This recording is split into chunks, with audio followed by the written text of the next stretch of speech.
जितने भी पशु हैं, अब ऐसे पशु, ऐसे एनिमल जिनसे हम कहीं ना कहीं क्या प्राप्त करते हैं, प्रोडक्ट निकालते हैं। अब वो प्रोडक्ट कुछ भी हो सकता है।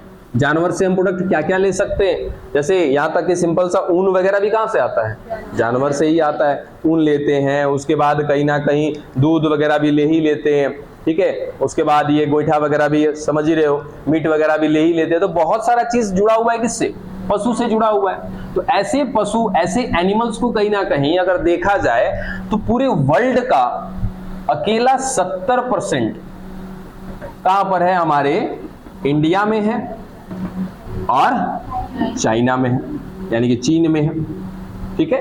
लेकिन अब सोचो कि पूरे अगर 70% एनिमल्स मिल रहे हैं, 70% अगर जंतु हैं, पशु हैं हमारे इंडिया और चाइना में, तो पूरे वर्ल्ड का 70% जब प्रोड्यूसर है, प्रोड्यूसर मतलब उत्पादक, जो उत्पादन करने वाला है, तो यदि प्रोड्यूसर आपके पास 70% है तो प्रोडक्ट भी कितना बनना चाहिए, 70% बनना चाहिए ना, सिंपल सा।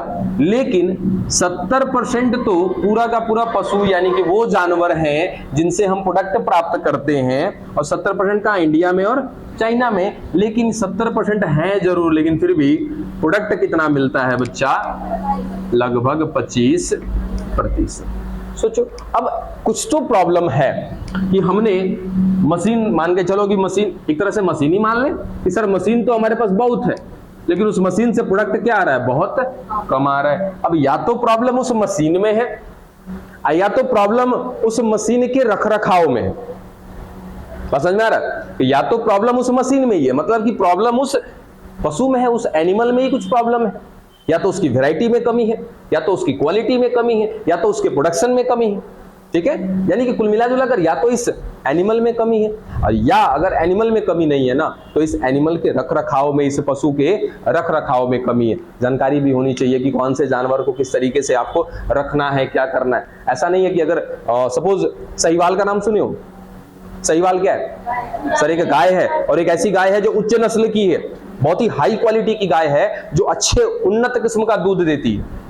उन्नत किस्म का दूध, ऐसा नहीं कि बस दूध में ही सब कुछ है, नहीं, ये अमाउंट की बात कर रहे हैं, मात्रा की बात कर रहे हैं। एक साधारण गाय 3 लीटर, 4 लीटर, 5 लीटर दूध देगी, और साहीवाल है तो उसका बात ही मत करो, 10 लीटर, 12 लीटर, 15 लीटर, 20 लीटर बहुत आम बात है उन लोगों के लिए, ठीक है। तो ये अमाउंट के बेसिस पे बात कर रहे हैं। अब वो साहीवाल को ला करके किसी ऐसे व्यक्ति को दे दो जिसको उसके बारे में रखरखाव का जानकारी नहीं है, कहेगी काहे गर्मी लग रहा है, ठीक है।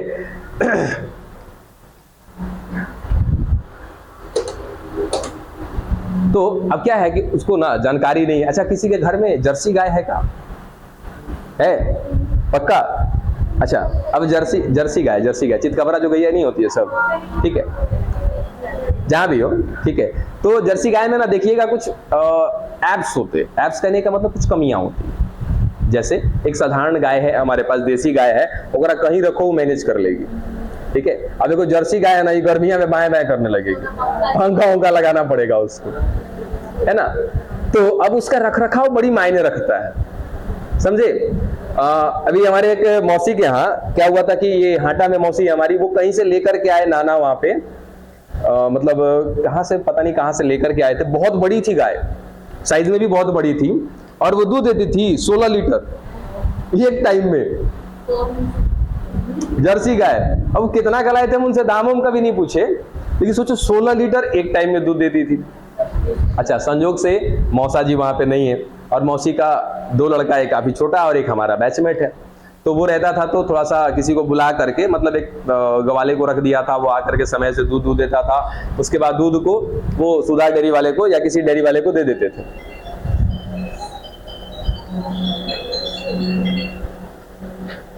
साइलेंट उसको करिए, साइलेंट ही है तो फिर कैसे तुम्हारा वायलेंट कर रहा है, ये पूरी क्लास को वायलेंट कर दिया, ठीक है।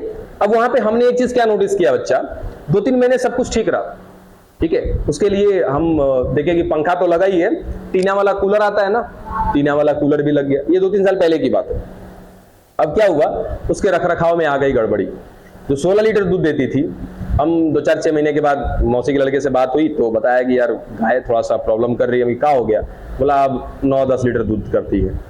का है भाई, क्या दिक्कत हो गया? तो हम तो है नहीं, हम तो पटना है, हम एक आदमी को लगा के चले आए हैं, अब वो टाइम से ना तो जा करके खाना वाना खिलाता है, ना टाइम से उसको जा करके दूध वगैरह गाड़ पाता है, ना कुछ सेवा वगैरह कर पाता है। तो भाई देखो, पंचुअलिटी तो चाहिए। अगर आप चाहते हो कि नहीं हम इस पशु से प्रोडक्ट प्राप्त करें, अच्छा सा प्रोडक्ट, चाहे वो देसी हो या कोई भी हो, समय से जानवरों को कहीं ना कहीं क्या करना पड़ता है भाई, टाइम टू टाइम। आप ही सोच के देखो ना, अभी आपको तुरंत भूख लगती है, ठीक है, ऐसे तो भूख लगता नहीं होगा आप लोग को, ठीक है। अगर जब भूख लगता है तो पेट में गड़गड़ाहट की आवाज आती है, ठीक है, उस समय भोजन मिला तो ठीक, नहीं मिला तो ऐसा नहीं है कि मर जाएंगे, है ना। लेकिन 15-20 मिनट के बाद ऐसा फील आता है ना कि पेट में कुछ अजीब सा फीलिंग आने लगता है कि पेट भारी भारी सा हो गया है, अब कुछ खाने की इच्छा नहीं हो रही है। तो आप तो कह पाते हो, जानवर किससे कहेंगे, ठीक है। अब उससे क्या होगा कि जैसे आपके अंदर एक कहीं ना कहीं आपने एक कमी बना दी अपने अंदर, एक आदत बना दी अपने अंदर कि भूख लगा लेकिन अब खाओगे नहीं, वो आदत आपकी बनी रह जाएगी कि भूख लगेगा, अब पहले खाने की इच्छा होती थी, अब खाने की इच्छा नहीं होगी। ऐसे ही जानवरों में भी होता है। तो धीरे धीरे क्या कर दिया सर, उसने जो अपना प्रोडक्ट जो 16 लीटर जो दूध दे रही थी, अब एक समय ऐसा आया कि 8 से 9 लीटर देने लगी। अंत में उसको ले जाके वो 45,000 में बेचे थे और उस समय मात्र 4 लीटर दूध देते थे। समझे, रख रखाव की गड़बड़ी की वजह से हुआ, अंत में वही अपने हाटा में बेचना पड़ा उनको 45,000, क्योंकि घर में करने वाला कोई था नहीं। अब सोचो कितना कलाए थे हमको पता नहीं, लेकिन फिर भी 45,000 का बेचे, मात्र 4 से 5 लीटर कर रही थी उस समय दूध। कितना लॉस हुआ उनको। और अगर ढंग से अगर किया गया होता सब कुछ, इसी एक गाय से उसकी जनरेशन को भी आगे बढ़ा सकते थे हम लोग, है ना।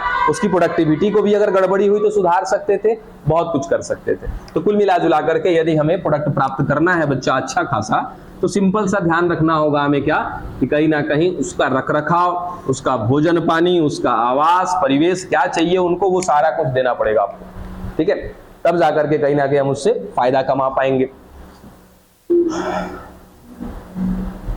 अच्छा देखो, और एक नीचे लाइन है, उसमें जरा ध्यान दीजिएगा कि यह जानकर आश्चर्य होगा कि इसका विश्व फार्म उत्पादों का योगदान मात्र 25% है। ये बात तो हो गई। इसका अर्थ यह हुआ कि प्रति इकाई उत्पादकता की दर बहुत ही कम है। इसका मतलब कि भाई जैसे कोई भी जीव या कोई भी जानवर, हमने अगर एक गाय रखा हुआ है, या वो कौन सी गाय है, वो 70% वाली की बात कर रहे हैं, 70% वाली में से, तो क्या कर रहे हैं कि सर प्रति इकाई उत्पादकता की दर कम है। इसका मतलब कि सर जो गाय है, एक गाय की बात करें हम, तो एक गाय को देना चाहिए कम से कम 7 लीटर दूध, तो ये दे रही है मात्र 2 लीटर। तो क्या हुआ कि सर एक एक की तुलना करें तो प्रति इकाई यानी कि पर यूनिट जो है प्रोडक्टिविटी क्या है, बहुत कम है, ठीक है। आगे, अतः पशु प्रजनन तथा देखभाल की पारंपरिक पद्धतियों के अतिरिक्त गुणवत्ता तथा उत्पादकता में सुधार लाने के लिए नई प्रौद्योगिकी का भी उपयोग करना होगा। कहने का मतलब क्या, कुछ प्रॉब्लम हो रहा है? देखिए, अब कहने का मतलब क्या है कि ये सब कुछ जो हम पुराने टेक्निक्स को लेकर के चल रहे हैं ना, पुराने तरीकों को, तौर तरीकों के इस्तेमाल से हम अपने जानवरों का रखरखाव कर रहे हैं, उनसे हम प्रोडक्ट को प्राप्त कर रहे हैं, ठीक है, पुराने तौर तरीके ही ठीक है। लेकिन इसके साथ साथ जो हमारे पास ओल्ड टेक्नोलॉजी है, इस ओल्ड टेक्नोलॉजी के साथ साथ कुछ नए तकनीक को भी शामिल करने होंगे, तब जाकर के ये जो प्रोडक्टिविटी में, जो प्रोडक्ट में गिरावट आई है, जो लॉस हो रहा है, इसको हम मेकओवर कर सकते हैं, सही कर सकते हैं। अब वो नई टेक्नोलॉजी क्या है, नए तौर तरीके क्या है, तो वो होंगे क्या, आपके साइंटिफिक तरीके, जिसको कहीं ना कहीं, जैसे आप खेती करते, सपोज आप नहीं करते, आपके गार्जियन या वो नहीं करते, तो उनके माता पिता यानी कि दादा दादी करते थे, ठीक है। अब वो लोग क्या थे सर, पढ़े लिखे तो नहीं थे, ठीक है, बस टेक्नोलॉजी की जानकारी थी, तरीकों का जानकारी था कि कैसे करना है, क्या करना है।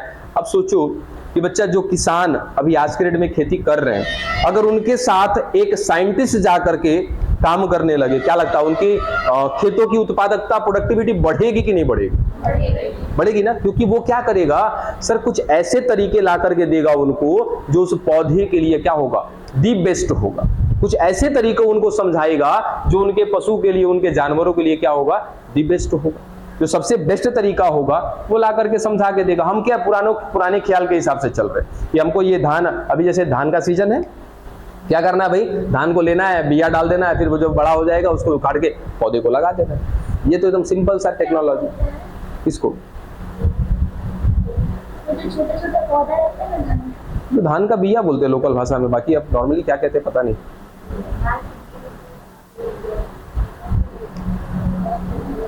कुछ और हाँ एक नाम जरूर देते हैं, कुछ और नाम देते हैं जो भी हो। हाँ आटी, हाँ आटी भी बोलते हैं। हाँ जब वो उसका गुच्छा हो जाता है तो उसको आटी बोलते हैं। बाली बोलते होंगे। तो फर लेने के बाद ना होता है जी, बाली या बाल जो भी बोलते हो उसको। खैर उतना दूर नहीं जाना है। तो कहने का मतलब क्या कि हम अपने ख्याल से चले ना तो उसमें कहीं ना कहीं हमें उतना जानकारी नहीं है। अगर उसमें कहीं ना कहीं कोई वैज्ञानिक आ गया, वो वैज्ञानिक कुछ और ऐसे तौर तरीके बता देगा ना जिस हिसाब से अगर हम खेती करें तो ज्यादा बेहतर हो जाएगा। जैसे कभी आपने मक्के का खेती देखा है? हम मक्के की खेती कैसे करते हैं? कभी आपके घर पे देखा आपने? बस क्या करते हैं, मक्का हो गया या अरहर हो गया। अरहर देखे हो? अरहर तो सबसे मस्त पौधा है, सबसे मस्त पौधा है जहाँ पानियों का कोई स्रोत नहीं है, कुछ नहीं है, थोड़ा सा बारिश हुआ बस रहर देखे हो ना, रहर का दाल, दाल नहीं रहर है ना, दाल तो छीटोगे तो कुछ हो भी नहीं करेगा जी, ठीक है। तो रहर लेकर के खेत में इसे छीट देते हैं हम लोग, ठीक है। छीटने के बाद छोड़ दो, नहीं अगर ट्रैक्टर है तो जुतवा उतवा के छोड़, कोई दिक्कत नहीं है। अब उसके बाद उसको पानी भी ज्यादा नहीं चाहिए, थोड़ा मोड़ा बारिश वारिश हो जाएगा, मस्त एकदम हो जाएगा। लेकिन ये क्या है, पुराना तरीका है। अगर हम इसको थोड़े से नए टेक्नोलॉजी में आ जाए ना, इतना अच्छा प्रोडक्ट हो सकता है कि आप सोच नहीं सकते। जैसे देखो सर, ये हमारा खेत एकदम पर्टिकुलर डिस्टेंस के साथ लेके चलना है हमको। जैसे धान को लगाते हैं ना, तो वैसे ही सर एक हम लोग क्या किए थे, छीट दिए थे तो क्या हो गया था सर, जैसे तैसे हो गया था। पूरा एक शब्द बोलते हैं गज्जिन, समझते हो? हाँ घना। अब ये हमने छीटा तो सर छीट दिया तो ऐसा हो गया। अब इस वजह से जो यहाँ पे पौधा होगा ना सर, इसकी टहनी बहुत पतली होगी क्योंकि इसको स्पेस नहीं मिल रहा है फैलने के लिए। टहनियाँ पतली होंगी, इसके बीज जो होंगे उतने अच्छे नहीं बनेंगे। और एक तरफ क्या करना है आपको सर, एकदम ये डिस्टेंस लेके हम चल रहे हैं इस तरीके से। ये साइंटिफिक टेक्नोलॉजी है।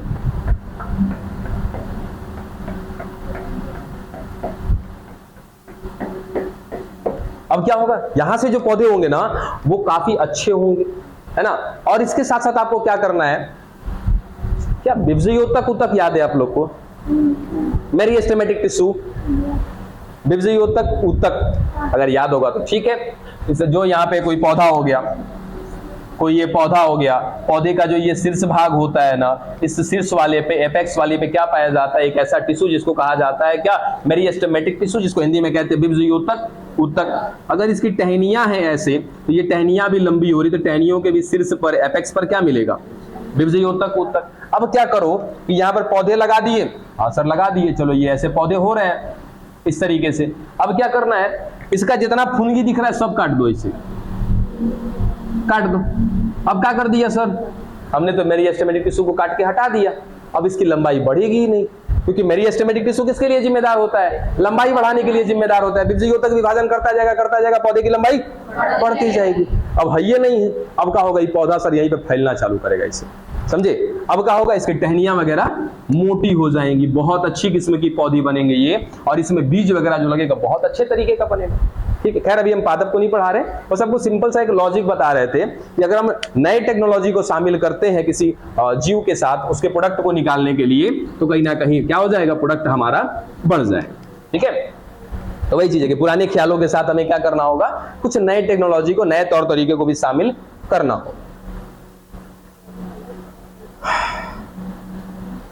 बच्चा आपको गर्व होना चाहिए, अगर यहाँ पे किसान ना रहे ना, खैला बिना मर जाएंगे सब लोग।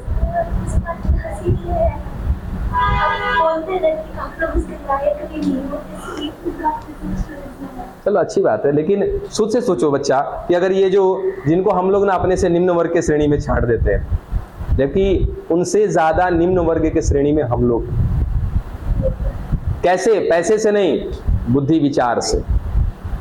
लेकिन हम लोग तौल लेते हैं अपने आप को पैसे से कि वह हम उनसे बेहतर हैं। आपके पास कुछ हो नहीं है, ठीक है। स्पेशली आप ही की बात नहीं कर रहे, हम अपने आप को भी उसमें काउंटिंग में लेते हैं, क्योंकि हम भी कहीं ना कहीं जब वैसे जगह पे आते हैं ना, अपने आप को क्या करते हैं, थोड़ा सा सेपरेट करते हैं, यार हम उनसे अलग हैं। लेकिन ये जान लो बच्चा कि किसान ना होंगे ना, कोई वैल्यू नहीं है हमारी, समझे। चाहे वो कोई भी लेवल का हो, चाहे वो एक खेती गृहस्थी करने वाला किसान हो या पशुपालन करने वाला किसान हो, अगर वो लोग नहीं है तो फिर हमारी तो कोई मोल ही नहीं है। वो लोग हैं तो सब कुछ है हमारे पास, ठीक है। अब हमने क्या बोला कि अगर सपोज कि हमें कहीं ना कहीं पशुपालन करना हो, डेयरी फार्म खोलना हो, तो क्या क्या चीजें हमको ध्यान में रखनी चाहिए, क्या करोगे सबसे पहले आप तनिक बताओ तो। डेयरी फार्म अगर खोलना है तो सबसे पहले क्या करेंगे? गाय भैंस को लेकर के आएंगे, कैसा? अच्छे नस्ल का। और अच्छे नस्ल का मतलब बेस्ट वैरायटी। अरे वो तो आएगा, वो देखेंगे एग्जाम्पल में। और वैरायटी लाएंगे सर, वो कैसी वैरायटी लेकर के आएंगे? हम बेस्ट लेकर के आएंगे, जिसको हम कह सकते हैं क्या, उच्च नस्ल का। अब मुझे कोई तरीके ये बताओ, उच्च नस्ल इस बेस्ट वैरायटी का क्या मतलब है? कैसे एज्यूम करेंगे, कैसे बता पाएंगे कि नहीं सर ये बेस्ट क्वालिटी है? कुछ तो उसके अंदर देखेंगे ना। क्या क्या देखेंगे बताओ। एक गाय आपने लिया, उस गाय को आपने कहा कि सर ये बेस्ट क्वालिटी की है, उच्च नस्ल की है। तो उच्च नस्ल का होने के लिए आपने उसमें क्या क्या चीज नोटिस किया? समझ में आया? किसी भी जानवर को, किसी भी पौधे को अगर आप कह रहे हो कि ये उच्च नस्ल का है, ठीक है, उच्च नस्ल का मतलब हाइब्रिड भी होता है, ठीक है। तो ये उच्च नस्ल के मामले में उच्च नस्ल कहने से पहले आपको कुछ बातों को ध्यान में रखना होता है, तभी आप उसको कह सकते हो कि ये हाई क्वालिटी का है या बेस्ट क्वालिटी का है, बेस्ट वैरायटी का है, या तो हाइब्रिड है या तो उच्च नस्ल है। सबसे पहला कि उसकी क्या होनी चाहिए सर? प्रोडक्टिविटी बहुत अच्छी होनी चाहिए, यानी कि उसका उत्पादकता बहुत अच्छी होनी चाहिए। अगर हमने किसी को कहा है कि अच्छे नस्ल की है गाय है, अब पता चले कि वो 4 लीटर दूध दे रही है, तो वो कौन सा अच्छे नस्ल की गाय है ना? कम से कम उसका अमाउंट क्या होना चाहिए? ज्यादा से ज्यादा होना चाहिए। पहला चीज उच्च नस्ल कहने के लिए सबसे पहला चीज उसकी प्रोडक्टिविटी पे ध्यान देना होता है। दूसरा उसका इम्यून सिस्टम। हाँ बिल्कुल, उसका इम्यून सिस्टम, यानी कि हम इसको ऐसा कह लें कि सर उस जीव के अंदर रोग प्रतिरोधक क्षमता अच्छी होनी चाहिए। पता चले कि हमने जो गाय लिया 10 लीटर दूध जरूर देती है, लेकिन हर 2 दिन पे 4 दिन पे बीमार हो जाती है, वो कौन सी अच्छे नस्ल की कहलाएगी? अच्छे नस्ल की नहीं होगी। तो अच्छा नस्ल कहने के लिए हमारे पास ये 2 तथ्य होने चाहिए, 2 बिंदु होने चाहिए, तभी हम किसी को बेस्ट वैरायटी या तो उच्च नस्ल कह सकते हैं, ठीक है। तो सबसे पहला अगर हम डेयरी फार्म अगर खोल रहे हैं तो क्या करना होगा? हमको बेस्ट क्वालिटी का लेकर के आना होगा जो भी गाय या भैंस, और उसको बेस्ट क्वालिटी को चूज कैसे करेंगे? तो उसकी प्रोडक्टिविटी बहुत अच्छी होनी चाहिए, उत्पादकता बहुत अच्छी होनी चाहिए, और उसके अंदर रोगों से लड़ने की क्षमता होनी चाहिए, मतलब कि उसका इम्यून सिस्टम बहुत अच्छा होना चाहिए। फिलहाल एक कुछ और सी बातें रह गई हैं इसमें कि जैसे अगर हम लोग ये डेयरी फार्म अगर खोल देते हैं तो डेयरी फार्म में क्या क्या बातें ध्यान रखी? तो सबसे पहले हमने सर ये चीजें ध्यान में रख ली। उसके बाद और क्या करना चाहिए? हमें उनके खाने पीने का ध्यान रखना चाहिए। ओवरडोज नहीं होना चाहिए। ओवरडोज का मतलब समझते हो ना? Over eating. ओवर ईटिंग यानी कि आवश्यकता से अधिक भोजन आपके लिए भी बेकार है, अच्छा नहीं है, जानवरों के लिए भी क्या है, ये अच्छा नहीं होगा। तो ओवर ईटिंग कहाँ करते? ओवर ईटिंग करते हैं तो बेचैनी हो जाती है ना। कभी कभार होता है कि चलो स्वाद बढ़िया मिल गया तो रेल दिए बढ़िया से खा लिए, तो अब खा लिए तो क्या हो जाएगा? पूरे ले भाई सांस उस लेना मुश्किल हो जाएगा। अब मान लो आप ऐसा कभी आप खा लिए कि मुंह खोले तो अंदर से पूरी दिखाई दे, उसका बात अलग है ना। तो वैसा तो कभी ट्राई मत करिएगा। वो सब अभी सीजन चल रहा था, अभी सीजन अब खत्म हो गया। चलो ये बात का ध्यान रखा। उसके बाद पता है अभी यहाँ पे क्या बात कर रहे थे बच्चा? हम लोग न्यू टेक्नोलॉजी की बात कर रहे थे ना। अब इसमें कुछ ऐसे मशीनें आ गई हैं ना, जिसमें इस जानवरों की अगर साफ सफाई करनी हो तो साफ सफाई करने के लिए मशीन आ गए हैं, ठीक है। वहां पे लेबर नहीं लगाने पड़ेंगे। जैसे अगर 10 को गाय भैंस, अब हमारे यहाँ तो है, हम लोग के यहाँ भी है, इंडिया में भी है, बहुत कम है, ठीक है। अगर अच्छे अच्छे शहरों में चले जाओगे ना तो वहाँ बहुत बड़े बड़े कहीं ना कहीं आपके डेयरी फार्म हैं, वहां पर जाओगे तो एक साथ में 100-100 गाय हैं, ठीक है। अब वहां पे सोचो 100 गाय का करना होगा अगर हिसाब किताब सुबह से लेकर शाम तक, तो नहीं हो पाएगा, 2-4 आदमी से भी नहीं हो पाएगा। तो वहां पर क्या लगा रखा है उन्होंने, मशीन लगा रखा है सभी लोगों ने।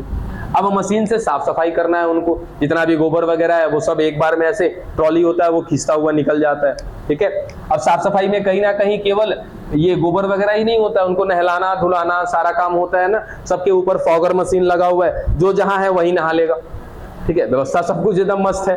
अब उसके बाद चलो 100 को गाय रख दिया, अगर जब बात आएगा दूध निकालने का उसका, तब तो एक अकेला आदमी क्या करेगा भाई, अकेला नहीं 10 आदमी रखेंगे तो एक ही टाइम आपने बना के रखा है ना सभी का, एक टाइम पे क्या सभी को मैनेज कर पाएंगे, नहीं कर पाएंगे। अब क्या हो जाएगा, तो अपने लोकल भाषा में कहते हैं ना कि ये क्या बोलते हैं उसको, बिसुक जाना बोल देते हैं, है ना, कि गाय जो है बिगड़ गई है, अब ये समय से नहीं दुग्ध आदमी निकाल पाया इसका, तो अब ये दुग्ध को क्या करेगी, जला देती है।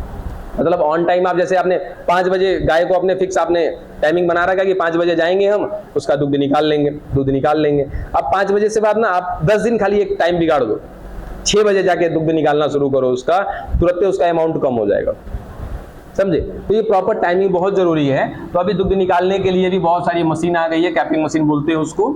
ये 4 पिनें होती हैं और वो चारों पिनों को ले जाकर के वैक्यूम होता है, बस खाली उसके थान के पास लगाएंगे वो कनेक्ट हो जाएगा उसके साथ, और आसानी से दुग्ध वगैरह सारा का सारा निकल करके और सीधा ले जाके कैंप में स्टोर कर देगा। तो टेक्नोलॉजी बहुत सारे हो गए हैं, इन सभी का सहारा लेकर के काम किया जाता है। उसके साथ साथ डॉक्टर बाबू को भी रखना होगा, समझे। क्यों, क्योंकि हमें उन सब के बारे में उतना नॉलेज नहीं है। तो डॉक्टर को बुला करके समय अनुसार 10 दिन पे, 20 दिन पे, महीने दिन पर बुला करके उन सभी के स्वास्थ्य का पता लगाना होगा कि अगर किसी चीज में, जैसे सिंपल सा अभी मैं अपनी बात कर लूं, तो अचानक से क्या हुआ था कि मेरे बोन वगैरह में यानी कि हड्डियों के ज्वाइंट्स में ना मुझे दर्द होने लगा अचानक। एक्सरे वगैरह कराए, कुछ रिपोर्ट में नहीं आया, तो डाउट हुआ, तो यूरिक एसिड का टेस्ट कराया हमने, ठीक है। यूरिक एसिड का लेवल हमारा थोड़ा सा हाई हो गया। अब उसके वजह से होता क्या है, यूरिक एसिड बढ़ता क्यों है, तो जब आपका किडनी फिल्टर करना कम कर देता है ना, क्योंकि हमारे बॉडी में क्या बनता है सर, यूरिया बनता है जो यूरिन के थ्रू बाहर आता है। तो अगर किडनी फिल्ट्रेशन करना कम कर दे, कब कम करेगा, तो जब आप थोड़ा सा प्रोटीन वगैरह का ज्यादा सेवन करने लगेंगे तब। और दूसरा कब, कि जब आप पानी वगैरह कम पियोगे तब किडनी आपका फिल्टर करना कम कर देगा, जिस वजह से आपके बॉडी में यूरिया का लेवल बढ़ने लगेगा। और वो यूरिया जानते हो कहां कहां जाएगा, जितना भी आपका ज्वाइंट है ना, ये सब ज्वाइंटवा में जाकर के जमा होने लगेगा यूरिया, जिस वजह से कहीं ना कहीं आपको चलने फिरने में समस्या होगी। आगे चल करके ये गाउट का रूप ले लेगा, गाउट बोले तो गठिया वगैरह, ठीक है। अब मुझे दर्द का एहसास हुआ, मैं तुरंत डॉक्टर से मिला, जा करके जांच कराया, तो रिपोर्ट में पता चला ना। वैसे ही अगर हमने डॉक्टर नहीं रखा है तो वहां पे 100-150 गाय भैंस आपने रखा हुआ है, किसको क्या प्रॉब्लम है कैसे मालूम चलेगा। तो कुल मिलाकर सर बहुत ज्यादा क्या रखना है, इनका ध्यान रखना है, तब जाकर के ये सब कुछ हम पॉसिबल कर पाएंगे। और इसमें सबसे एक अहम बिंदु है इनका, क्या कल भी बताए थे इसके बारे में, प्रजनन सबसे अहम बिंदु है इसका, सबसे मेन और इंपॉर्टेंट पॉइंट है इनका प्रजनन। हम सब कुछ कर सकते हैं, लेकिन अगर प्रजनन में गड़बड़ी हुई, इनके रिप्रोडक्शन में गड़बड़ी हुई, तब इनका प्रोडक्ट भी खराब होगा और प्रोडक्ट के साथ साथ इनका नेक्स्ट जेनरेशन भी खराब हो जाएगा। उसके बाद प्रजनन की बात करें हम लोग, यानी कि रिप्रोडक्शन की बात करें, तो रिप्रोडक्शन में एक टॉपिक आता है आपका, कहां गया, कि 2 तरह का होता है, एक होता है आउट ब्रीडिंग, एक होता है इन ब्रीडिंग। एक को कहते हैं हिंदी में अंतः प्रजनन और दूसरे को कहते हैं बाह्य प्रजनन, ठीक है। बाह्य प्रजनन वापस से होता है 3 प्रकार का, देखो समझाते हैं इसको, ये कंफ्यूजन क्रिएट करता है बहुत ज्यादा।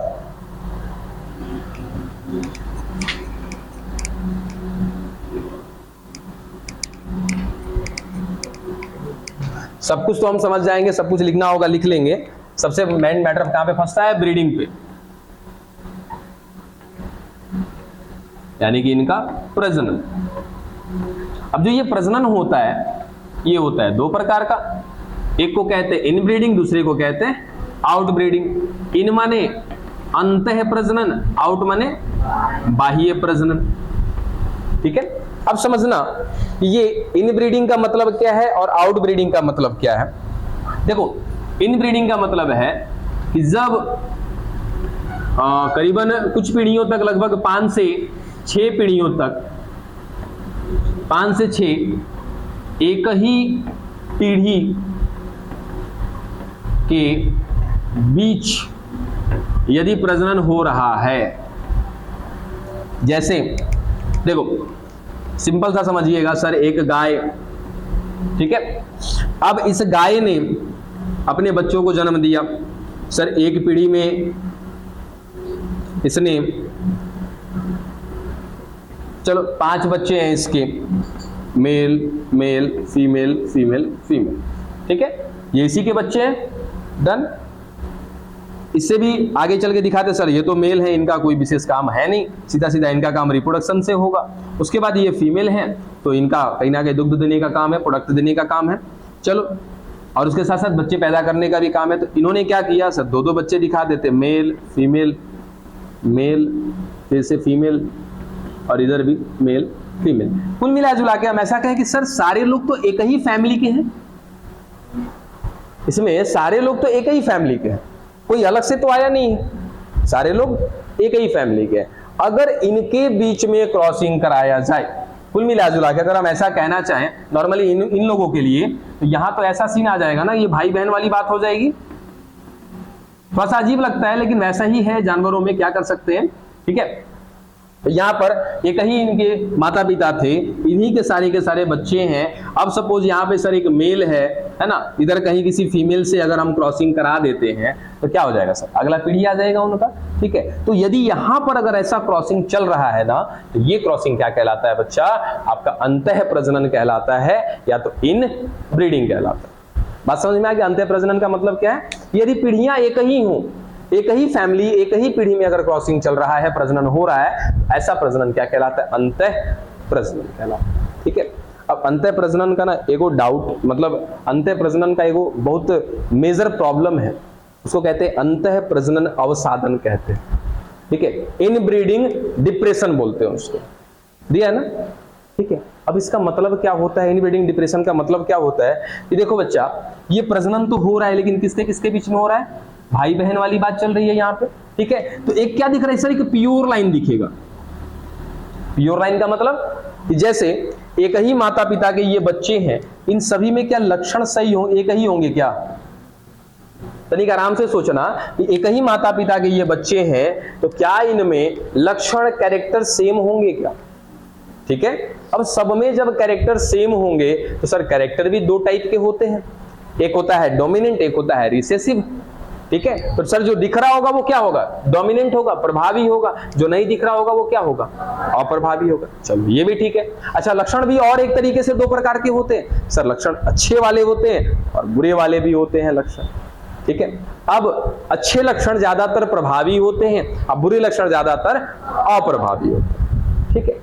अब अपने ही भाई बहन वाली बात यहाँ पे है, एक ही फैमिली में कहीं ना कहीं क्या हो रहा है, रिप्रोडक्शन होता जा रहा है, तो हर बार जितनी भी पीढ़ियां आएंगी सर, सब कुछ जैसे एक बार ना मेंडल वाला जरा सिंपल सा खाली एक बार याद करना कि सर ये कैपिटल आर है, तो यहाँ से जो अगला पीढ़ी में जो गैमेट जाएगा वो क्या जाएगा, कैपिटल आर जाएगा, याद ही क्या जाएगा, कैपिटल आर जाएगा। इसको क्या बोलते हैं, प्योर लाइन बोलते हैं, ठीक है। अगर गलती से यहाँ पे क्या है स्मॉल आर, तो यहाँ पे क्या जाएगा स्मॉल आर, सर ये प्योर लाइन नहीं है ना।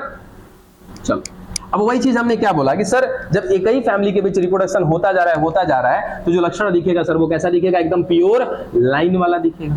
लेकिन कुछ समय के बाद, 2, 4, 5 जनरेशन के बाद, 10 जनरेशन के बाद एक ऐसा सिचुएशन आएगा ना, जिसमें पहला चीज तो सर प्रोडक्टिविटी कम हो जाएगी, इनकी प्रोडक्टिविटी क्या हो जाएगी, कम हो जाएगी, ठीक है, पहला चीज। दूसरा कि सर एक समय ऐसा आएगा कि इसमें एक ऐसी कोई भी, जैसे कि आप क्या बताए थे, यहाँ पे लिखा नहीं है ना, कोई बात नहीं, कि यहाँ पर कुछ ऐसे कैरेक्टर थे जो अच्छे वाले थे और ऐसे कैरेक्टर थे जो खराब थे या बुरे थे, और ये ज्यादातर क्या होते हैं आपके अप्रभावी होते हैं। तो 2-4 जनरेशन के बाद, 10 जनरेशन के बाद ये खराब वाला जो होगा ना, वो अचानक से उस पीढ़ी में दिख जाएगा, और वो जो खराब वाला है कुछ ऐसी समस्या लेकर के आएगा जो इन पीछे की पीढ़ियों में नहीं देखा गया होगा। हो सकता है कि कोई रोग हो, वो रोग पीछे की किसी पीढ़ी में नहीं दिखाई दिया हो, लेकिन वो रोग आगे चल के दिखाई दे देगा। तो अंतः प्रजनन ठीक है, हाँ ठीक है, कब ठीक है? जब मुझे प्योर लाइन चाहिए तब। जैसे आज अभी पिछला मान लो अभी गेहूं कटाया हमारे खेत में, ठीक है, गेहूं का बीज बहुत अच्छा हो गया, बहुत अच्छा है, क्या करेंगे उसको? सब बुक के खा जाएंगे कि उसका रख देंगे एक आध बोरा? रख देंगे। काहे? क्योंकि उसका क्वालिटी बहुत अच्छा है। तो वही चीज, तो वो क्या था सर, अच्छा क्वालिटी को हमको लेना था इसलिए हमने उसी का इस्तेमाल किया। तो वैसे ही ये पूरी फैमिली की क्वालिटी अच्छी है तो क्या करेगा, हम इन्हीं के बीच में क्रॉसिंग कराते जा रहे, लेकिन एक समय के बाद इनकी प्रोडक्टिविटी कम हो जाएगी। चलो इसके आगे की कहानी देखेंगे कल।